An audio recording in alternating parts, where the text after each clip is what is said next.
Salut à tous, c'est Malcolm et aujourd'hui on se retrouve pour la partie gameplay du fond en comble d'Injustice. Let's go!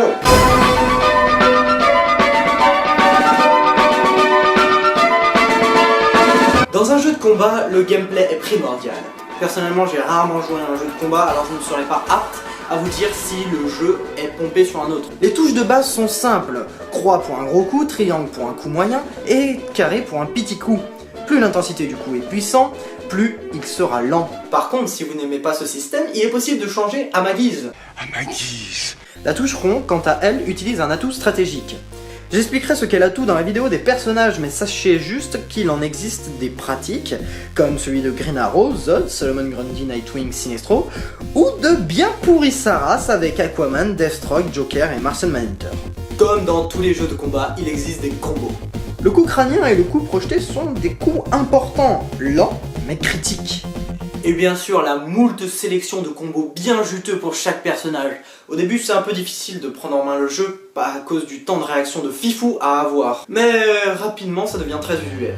Des combos plus complexes existent comme celui de Bane que j'apprécie tout particulièrement. Le système de mouvement translative, la classe n'est-ce pas, est nul à chier.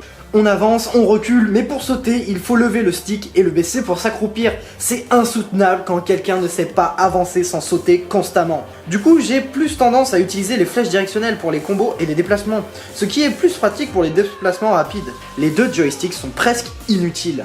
La parade, quant à elle, est complexe à penser mais simple à utiliser. Il suffit juste de reculer ou de se baisser. Lorsque l'on appuie sur L1, un coup grave stylé nous en met plein la gueule. C'est la projection. Stylé mais très inutile. En revanche, quelque chose de bien plus utile, c'est les interactions. Oui, en appuyant sur R1, on peut utiliser le décor à son avantage, comme une fontaine, une moto, une machine, etc. Les légers qui ne peuvent pas casser certains objets et peuvent en utiliser d'autres plusieurs fois, et les lourds qui cassent tout! Ces interactions sont rapides et blessent énormément. D'ailleurs, la vie y est représentée comme 2 barres de santé assez bien remplies, je trouve. Mais à la fin de la première barre, une animation intervient et les coups en trop seront inoffensifs. Il faut donc ne pas utiliser un super coup lorsqu'il ne reste qu'un pouillème de santé à l'ennemi. La roulade permet de se relever plus rapidement, mais clairement, je n'y pense jamais. La touche R2 est la touche la plus utile du jeu. Rien. Juste changer de position. Il est aussi possible de faire une attaque au levier apparemment, mais j'ai rien compris au bousin. Cette putain de jauge de pouvoir est la stratégie du combat. Elle permet de faire un super coup très puissant et badass lorsqu'elle est remplie au max, de faire un choc lorsque vous n'avez qu'une barre de santé restante, ce qui vous redonnera de la santé ou vous en fera perdre à vous-même. En fait, c'est une sorte de mise de pouvoir entre vous et l'adversaire. Il est préférable de réfléchir à ce que l'autre a et va mettre. La parade brûle-jauge est pratique et déstabilise l'ennemi, mais vous pompe un de vos 4 barres de pouvoir, ce qui est à mon goût trop gourmand. Personnellement, quand je joue, j'utilise très souvent le brûle-jauge. C'est une sorte de boost de combo très puissant, classieux et déstabilisant.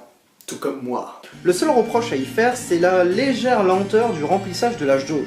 Un élément aussi très important dont je n'ai pas encore parlé est la transition de niveau, ultra puissante autant qu'un super coup, ce qui en fait un outil intéressant, révélant la 2e ou 3e partie du niveau. Malheureusement, il faut savoir de quel côté la faire, et des fois c'est aucun des deux. Très simple à réaliser, seulement arrière-croix, un coup projeté, près de la bordure du niveau. Il est indispensable. Bon, vous savez maintenant en détail le gameplay aguichant de ce jeu. Il existe aussi des techniques de cheat assez reloues, comme bourrer les combos de loin, utiliser toujours le même combo identique, ou toujours sauter. Arrêtez ça! Ma petite astuce à moi est toute conne. Le bas triangle. Il permet d'envoyer l'ennemi en l'air, vous laissant le temps de réfléchir au prochain combo. Bref, j'en ai fini pour cette partie longue et chiante du gameplay, mais on se retrouve dans une prochaine vidéo sur le mode arcade du fond en comble d'Injustice. Salut!